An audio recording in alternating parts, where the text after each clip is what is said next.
Welcome to the Up Next podcast. I'm your host, Skelly Bones, here on the No Holds Barred Network. Welcome, everybody, to the inaugural episode of the Up Next podcast. I am your host, Skelly Bones, and this is our first ever episode. I'm just going to give you guys a little rundown of what this show is going to pertain to. So, of course, it's called Up Next. We're the NXT podcast. We're going to be focusing on NXT live every Wednesday. We're going to have a report of every NXT episode with my reactions to every episode. We're going to get a preview for the following week with some predictions thrown in there. We're going to get NXT news, any backstage, injuries, things of that nature. And then we're going to also follow around with some AEW news, possibly, some other WWE news, what's going on SmackDown and Raw, if it pertains to maybe storylines connecting to NXT now that everything's going on USA. And also I'm going to try and do my best to give some shout-outs to some local talent and some more independent wrestlers that I think deserve to have a light shined on them. So we'll see how all this goes, and thanks for joining with me on this little ride we got going here. All right, let's get right into it. So, the first live episode of NXT is going to be this Wednesday, September 18th. So, to get us up to date and get everybody on track with feuds and storylines, I'm going to go ahead and recap the last two episodes that have been on the network. So, these are the final two pre-tapes from Full Sail. All right, so we'll start with September 4th, 2019. We open with a Jordan Myles versus Adam Cole video package. Jordan Myles, of course, won the Breakout Tournament, and he had an opportunity to face for any title he wished. He, of course, chose Adam Cole in the NXT title, because why not?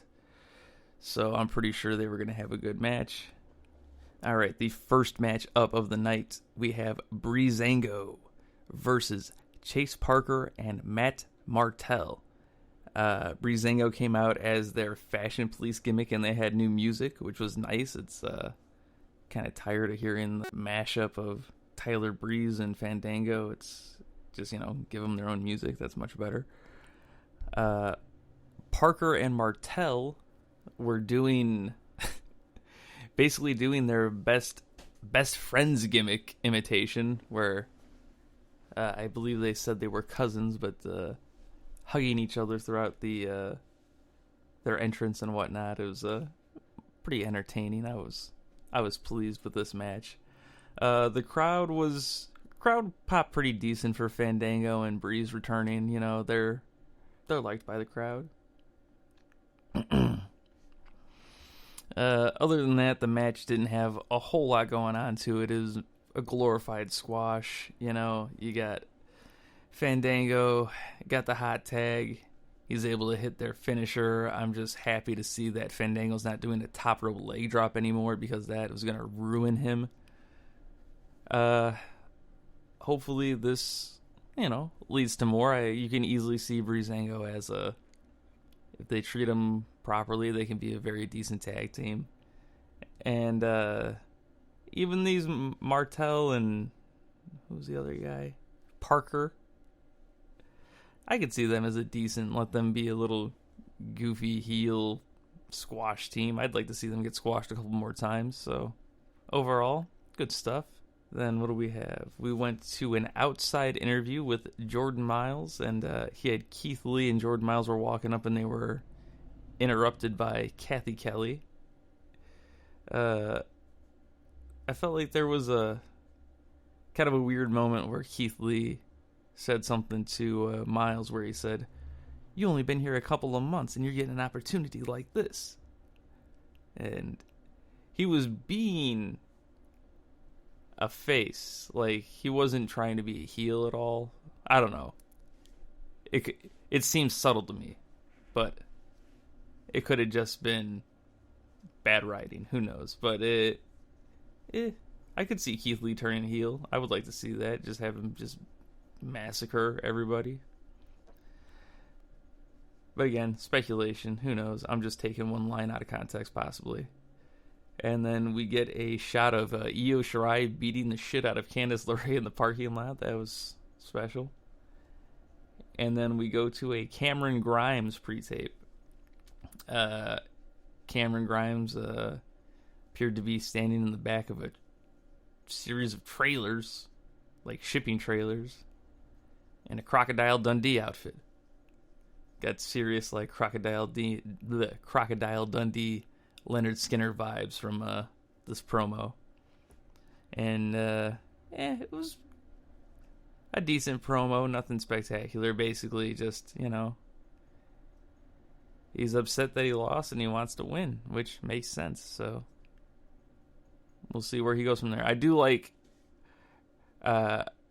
enjoy Grimes. I feel like he could be a good, he's definitely a good worker and an interesting character. So I'd like to see what they do with him in the future. Hopefully they don't just forget about him.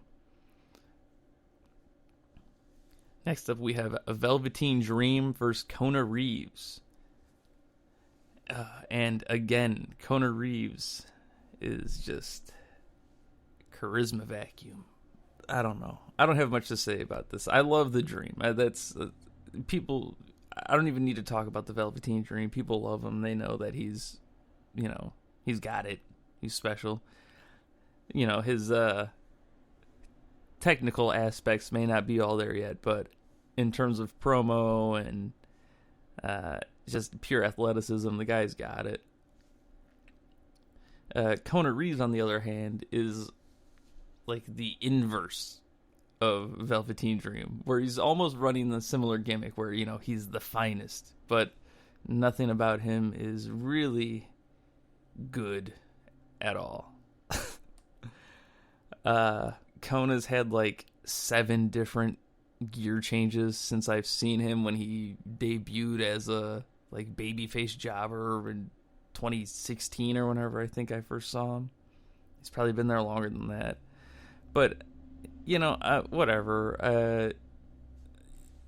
It was a fine match. It actually, he's not a bad worker. He is working, the heel, so he's not really expected to do a whole lot of flashy stuff. But there wasn't much about this match that I could really write about. Velveteen Dream won with his Dream Valley driver. And then we got a Roderick Strong promo where he, on the Titantron, burned Velveteen Dream's purple couch. So this, of course, is setting up Roderick Strong versus Velveteen Dream, which should be an excellent match. We had a Rhea Ripley video package. It was just kind of recapping her coming into the ring the previous week and calling out Shayna, which was awesome. Then we had Tainara Conti versus Bianca Belair. This match was there.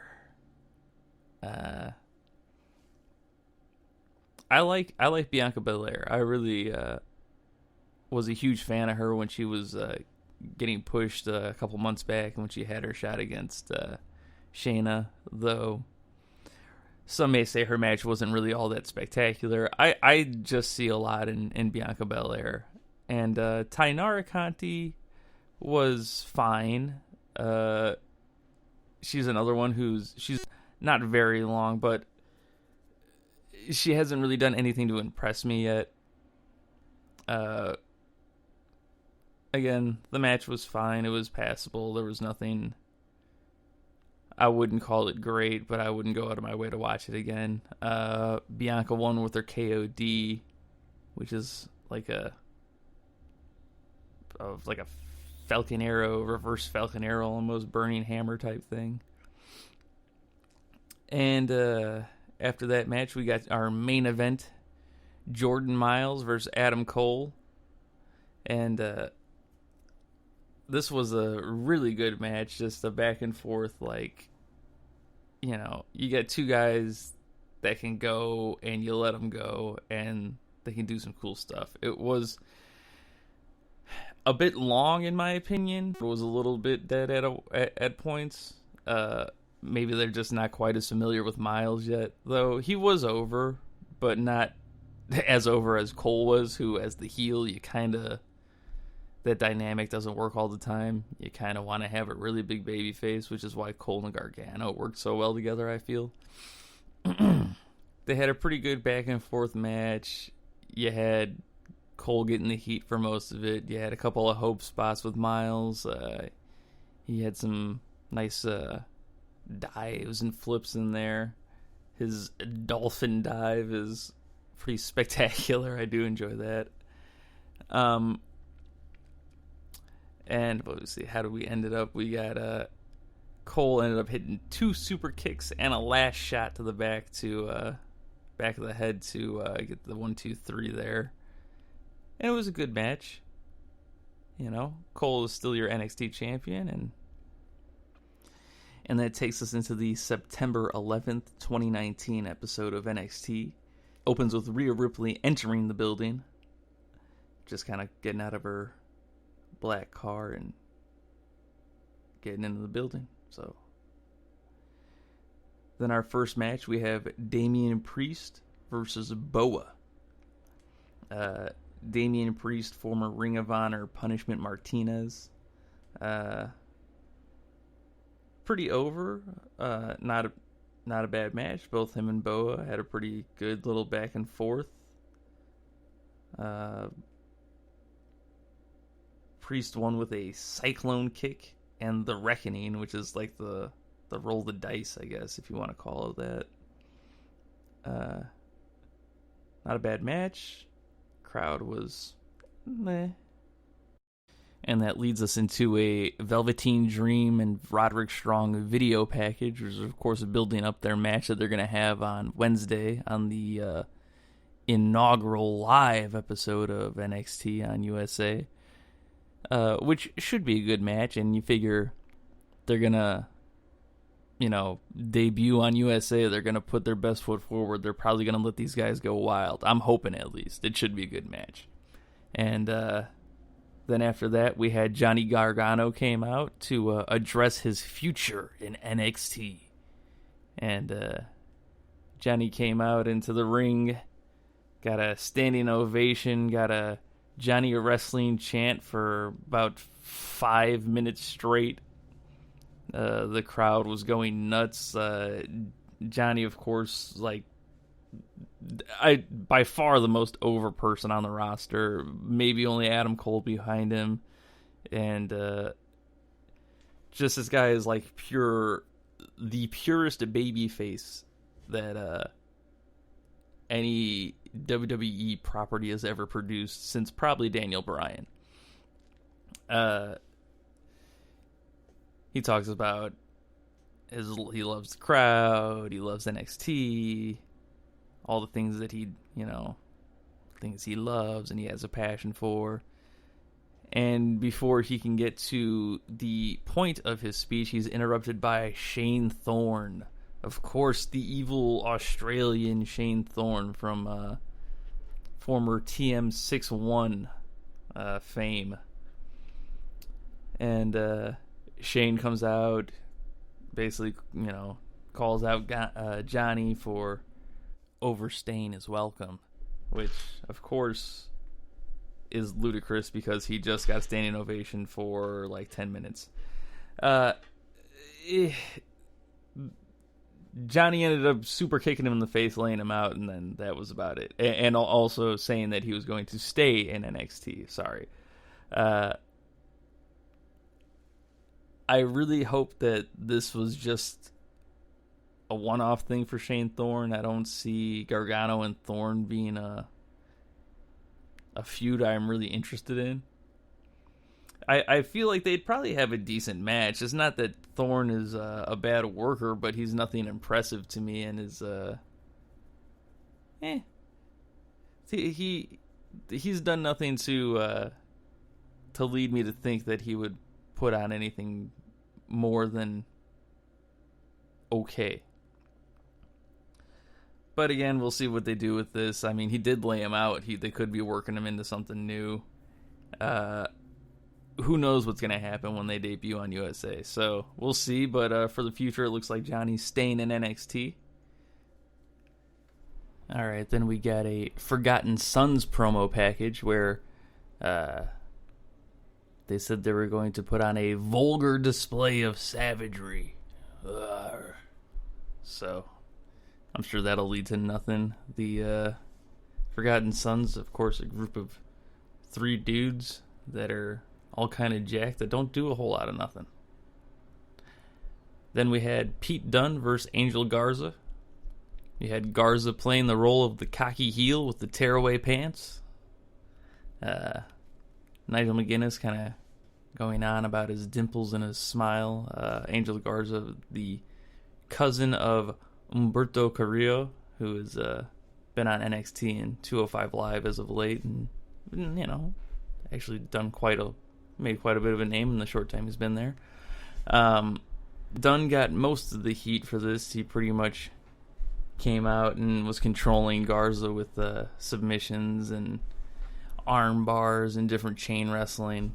Match was all right. Had a decent amount of heat.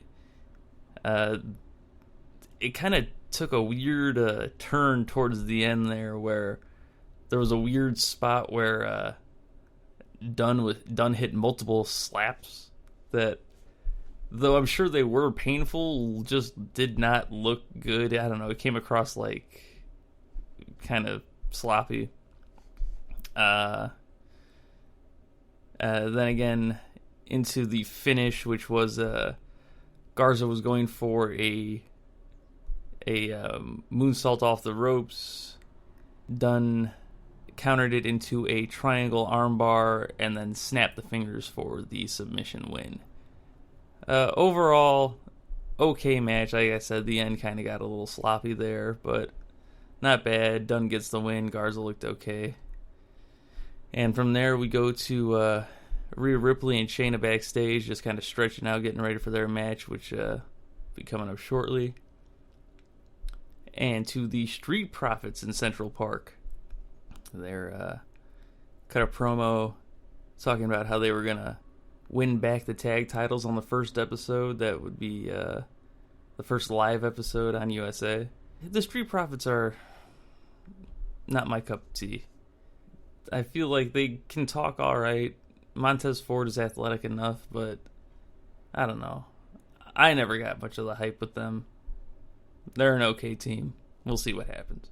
I actually prefer to have the Undisputed Era keep the titles for a while and have some guys chasing them. You can definitely build up a lot more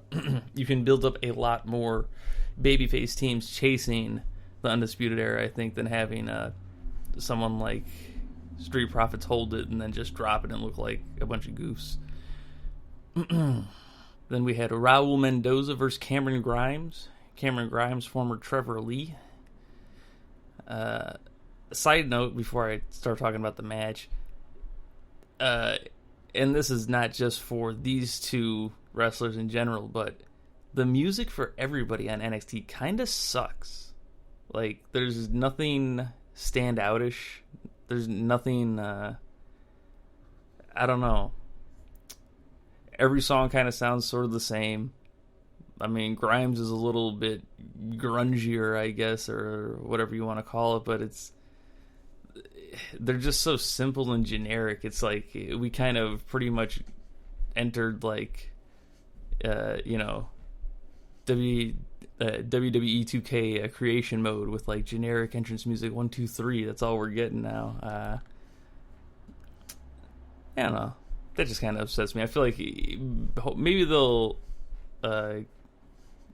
spend some more money on the music department now that they're going live again. Anyways, so we got Raul Mendoza and Cameron Grimes. Not a bad match. Raul Mendoza looked super smooth, actually. Just like the dude works well. They had a decent amount of chain wrestling in the beginning. Got a little bit of heat. And then you had Grimes finishing him off with his leaping double foot stomp.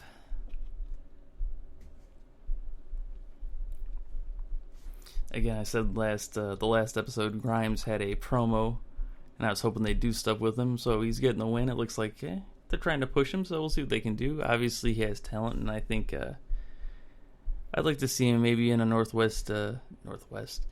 American title picture or something like that. Or just give the guy a couple of wins for a while. Let's see what he can do. And now we have our main event, Rhea Ripley versus Shayna Baszler. Rhea came out first just looking like a badass. She's like automatically over, which is nice to see, someone who just carries herself like a star. Baszler comes out. They start off with a little bit of chain wrestling, some submission spots here and there. Kind of an old school feel, very like, nothing fancy going on. A lot of wrist locks and working the ropes and the 5 count. Shayna's doing a good job of being a heel. They had a nice little high spot with a suplex. They were kind of telling the story that Ripley definitely had the power advantage over Shayna, even though Shayna was the champ and a little bit more experienced. Overall, the match was pretty good. I said a lot of back and forth. A couple more good power spots from Rhea. And then one of the dumbest finishes. Like, sometimes NXT will do this. It's rare, but they just do things that make no sense. So you have the other 2 horsewomen, Jessamine and Dukes, run down. And I forget which one runs into the ring. Gets drop kicked out of the ring. There's no DQ. So you can run into a match, interfere, but because you didn't actually touch the person and got kicked out, that's not a DQ. Anyways,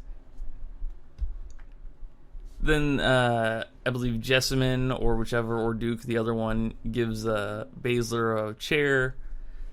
The ref's telling her, don't hit Rhea, you're going to get DQ'd. She goes to hit her. Rhea blocks, takes the chair, hits Shayna, and DQs herself for the loss.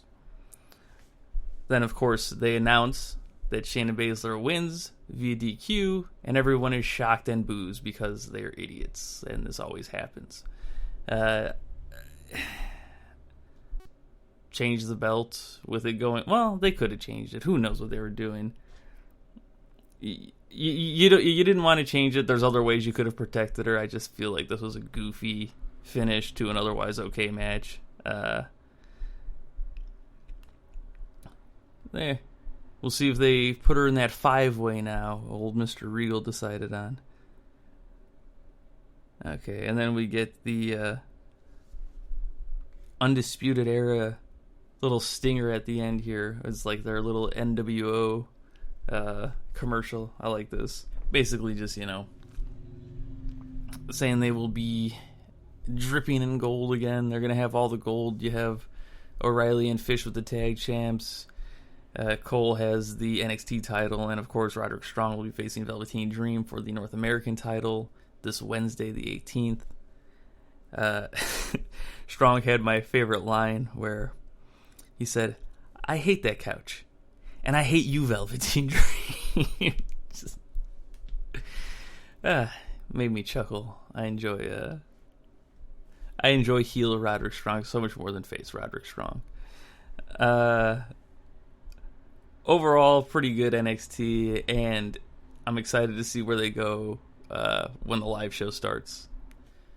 So September 18th will be the first live NXT on USA, and so far we have 3 matches announced. North American Championship match between Velveteen Dream and Roderick Strong.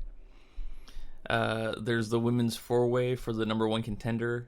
It's going to be Candice LeRae versus Bianca Belair versus Io Shirai versus Mia Yim. A street fight between Matt Riddle and Killian Dane. So those 3 are the only 3 we have down for sure. Sure we'll probably get maybe 1, possibly 2 squash matches. Well, on the opening we may not get any squash matches. They may try and ump the ante with some more bigger stuff. So we'll see what happens. Alright guys, well thanks for checking out the first episode of the Up Next podcast here on the No Holds Barred Network. Again, I'm Skelly Bones. You can find me on Twitter. That's at Bones_Skelly. SKELLY. You can find me on Instagram at Skelly Bones Loves the Kids. Find my YouTube under Skelly Bones. If you guys want to tweet me, ask me any questions. If you have any predictions about what might happen on NXT, feel free to send them my way. Of course, make sure to subscribe to the No Holds Barred Network on YouTube and on Twitter. And thanks again, and I'll see you next week after the first live episode.